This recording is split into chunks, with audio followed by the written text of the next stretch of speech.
Assalamualaikum warahmatullahi wabarakatuh. Okey, hari ini saya nak berkongsi pasal ciri-ciri menarik pada kereta Prebe. Sekarang ni saya memandu kereta Prebe 2018 1.6 auto turbo. Apa bagus ataupun keistimewaan kereta ni ada beberapa perkara lah. Pertama yang saya nak cerita pasal walaupun kereta ni auto tapi boleh dipandu secara manual.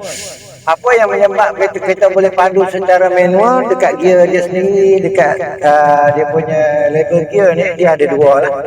Satu yang auto dan satu yang manual lah. Cuba tengok kat sini.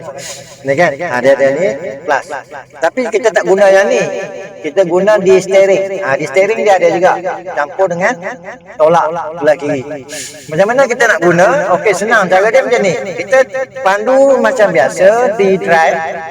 Pandu macam biasa, tetapi bila kita nak potong, macam mana kita nak potong? Kita nak dropkan gear. Bila kita potong, kita nak power lah. Bila nak power, kita kena dropkan gear. Macam mana kita nak dropkan gear? Kita guna je minus ataupun button tolak dekat steering. Lepas tu dia ada button campur. Maksudnya kalau kita nak kurang, kita tarik sekali. Kurang satu. Daripada gear 4 mungkin tukar gear 3. Kita potong. Lepas kita nak masuk balik gear 4, kita tarik yang belah kanan pula. Ni belah kanan. Nampak ni? Kanan kan? Kanan campur, kiri tolak. Tolak kurang, kanan tingkat. Macam tu. Contoh saya buat. Okay, tengok. Saya tengah laju. Laju.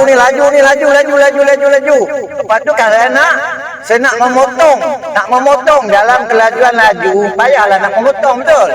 Apa kita boleh buat ataupun apa saya boleh buat? Saya dropkan gear. Cuba tengok bila saya dropkan gear. Tengok saya tarik satu nampak?